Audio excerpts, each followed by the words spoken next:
If you love thrilling mysteries, step into the unknown. Join the hunt, uncover the secrets, and feel the suspense. Don't forget to hit subscribe, and be part of the VeeQuest journey. It was a gray, mist-soaked evening when journalist Evelyn Moore found the envelope waiting at her doorstep. Her apartment hallway was quiet except for the creak of the old wooden floorboards beneath her feet. She frowned at the golden envelope lying like a secret on the doormat. There was no name, no address, just a wax seal stamped with the shape of a keyhole. Curiosity prickled her mind. She tore it open carefully and unfolded the letter written in elegant cursive ink that shimmered faintly under the dim light. Greater than, you are cordially invited to spend one night at the Grand Marlowe Hotel, where truth and time meet for those who dare to remember. Your room is ready. We await your arrival. There was no sender's name, no phone number, nothing but an address written at the bottom. Marlowe Hill, west of Briar Lane.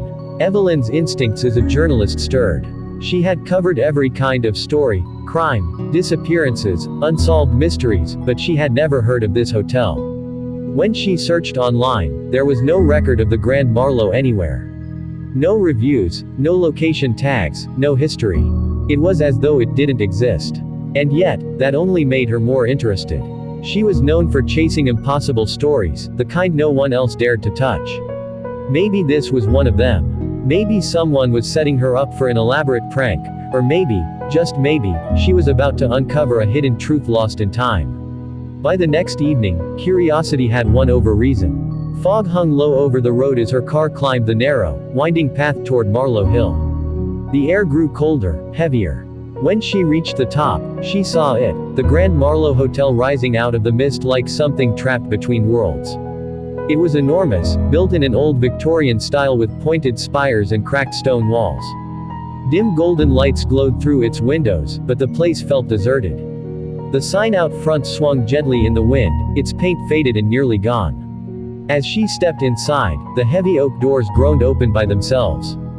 The scent of old wood, dust, and something faintly sweet, like decaying roses, filled the air. A man in a black suit appeared behind the front desk almost instantly, as if he had been waiting. "Good evening, Miss Moore," he said in a calm, low voice. His skin was pale, his eyes strangely hollow yet polite. "We've been expecting you." Evelyn froze. "Expecting me? How did you?" He only smiled, sliding the guest book toward her.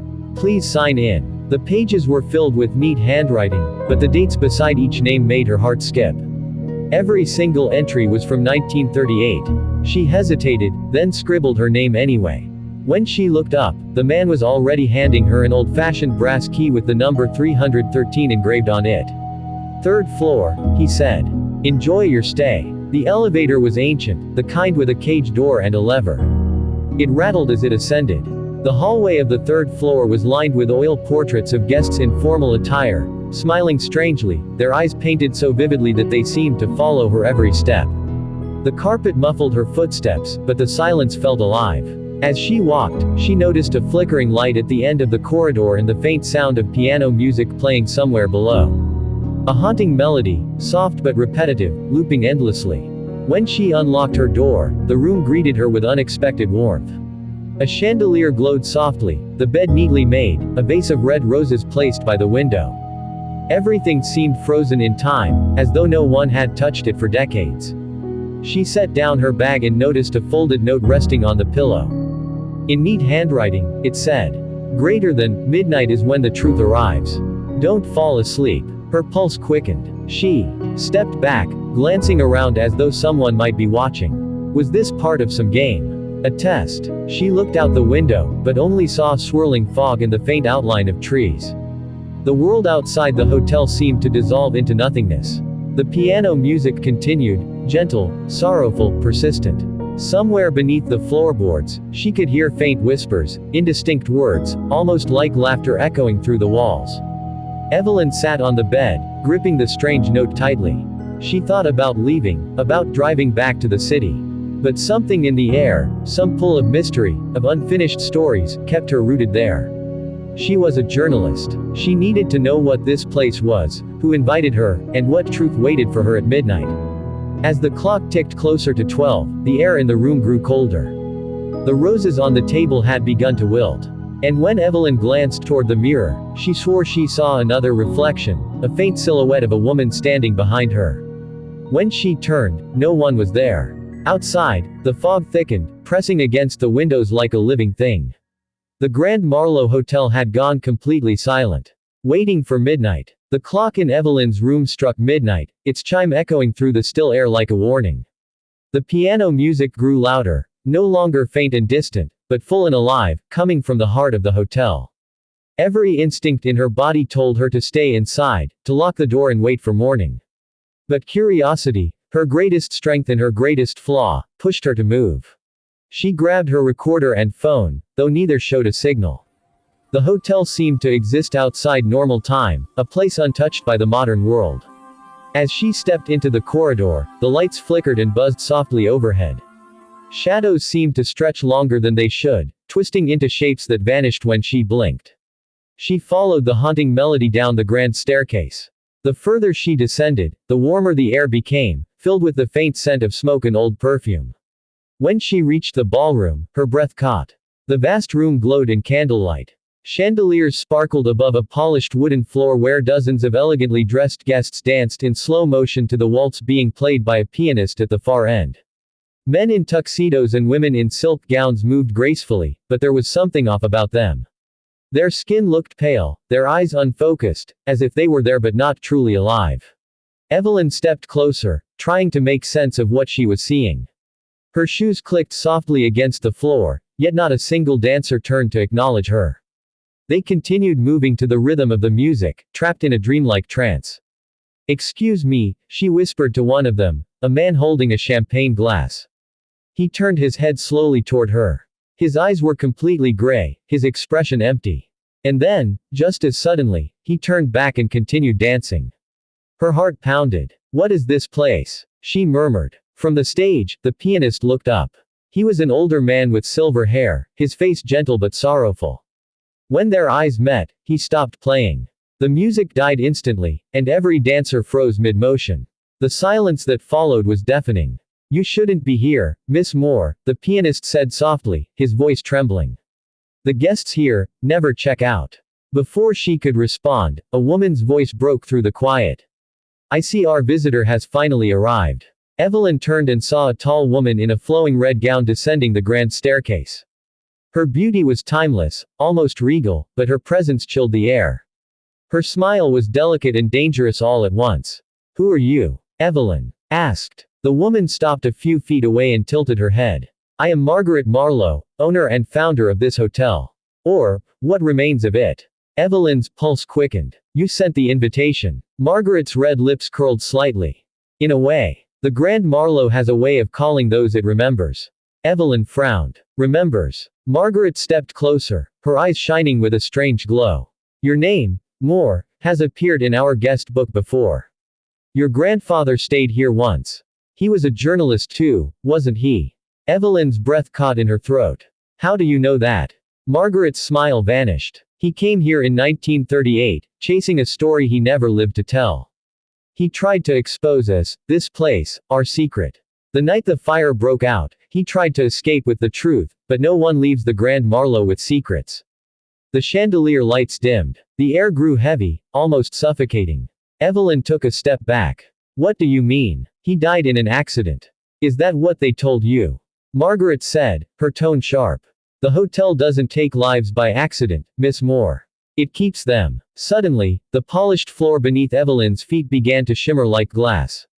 In its reflection, she saw scenes that weren't there. Rooms burning, smoke choking the corridors, people running and screaming.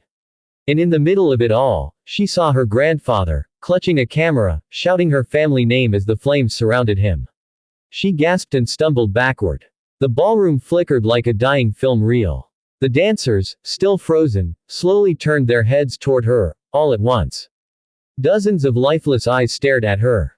Their smiles widened unnaturally, as if the same thought passed through all of them. Margaret raised her hand, and the piano began to play again by itself. "You see, Evelyn, this hotel remembers bloodlines. The living and the dead share a contract here. You were always meant to return." "No," Evelyn whispered. "I'm not like him." Margaret's expression softened, almost sympathetic. "You carry his story. The unfinished one. The hotel called you to finish it, or to join it. Evelyn turned and bolted toward the doors. But every corridor twisted and looped back on itself, the same portraits staring at her, their painted smiles growing wider with each pass. She ran faster, breath ragged, heart hammering. Finally, she burst into the reception hall, desperate to find the exit. The old guest book still lay on the counter. Trembling, she flipped it open. There, in fresh ink beneath the 1938 entries, was her own name. Evelyn Moore, October 18, 1938. Her vision blurred. The air seemed to ripple around her. She looked up at the front desk clerk, who now stood motionless, smiling that same hollow smile. "Welcome back," he whispered. "Your room is ready." Evelyn's pulse thundered in her ears. The guest book still lay open before her, the ink on her name fresh and wet, as though someone had written it seconds ago. Her trembling fingers brushed across the page, her handwriting was unmistakable. But how? She had only signed her name tonight, in 2025. Yet the date beside it read October 18, 1938. The air in the lobby had grown heavy, thick like smoke. Every lamp dimmed until only the front desk bell gleamed faintly in the dark. The clerk's pale smile remained fixed, lifeless. "Where's the exit?" Evelyn demanded, her voice trembling. He didn't answer, just lifted one thin, white hand and pointed toward the long hallway behind her. The piano started again, this time slower, distorted, like a broken record replaying the same notes over and over. Evelyn turned and ran, her footsteps echoing across the marble floor. Every hallway looked the same. The portraits on the walls seemed to shift when she passed them, the painted eyes now wide open, mouths curved in mocking grins. She burst through a door at the end of the corridor and stumbled into the basement. It was cold, damp, and smelled of burnt wood. The flickering light from her phone revealed blackened beams and melted chandeliers. The walls were cracked and scorched, as if the hotel had once burned and then been rebuilt in shadow. Her flashlight beam caught something half buried in ash, a charred camera. She knelt, brushing the soot away with shaking hands.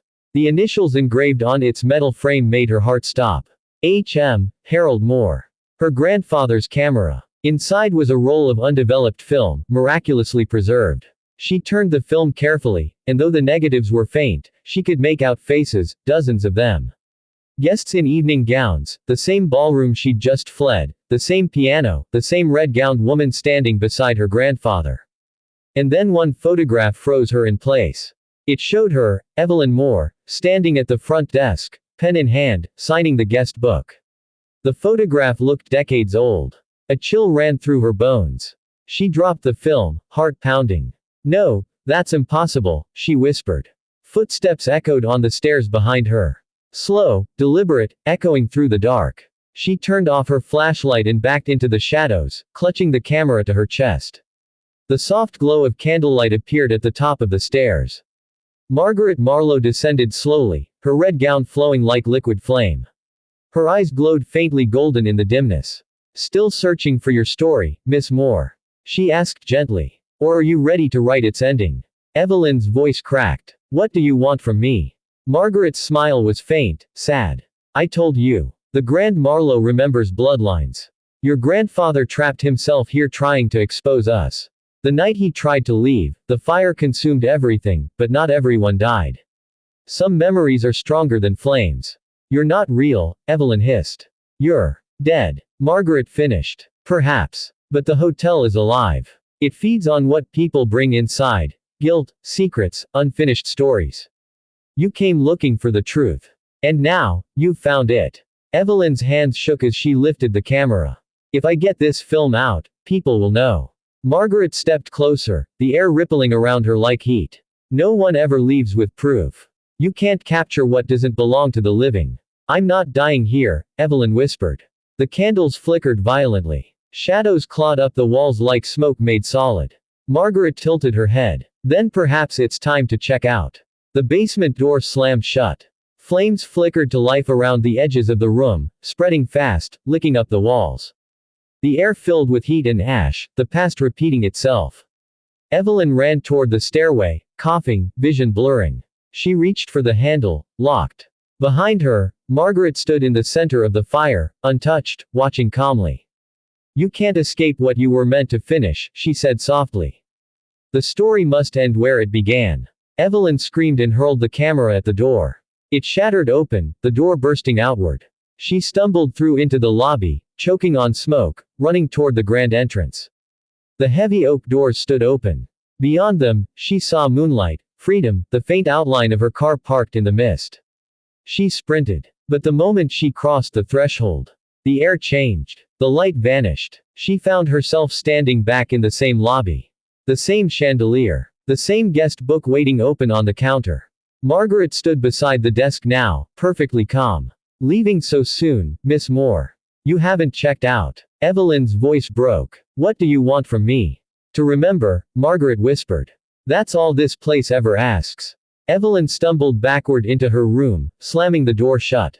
The mirror across the wall was fogged over as if someone had breathed on it.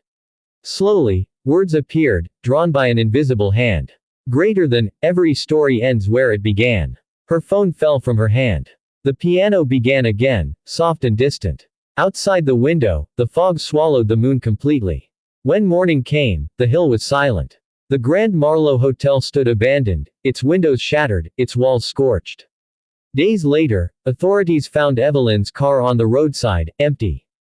Her camera was discovered in the ruins, the last photograph showing the hotel's lobby. And Evelyn standing behind the reception desk, smiling faintly. In the recovered guest book, one new line had been added after 87 years. Greater than Evelyn Moore, checked in. Never checked out.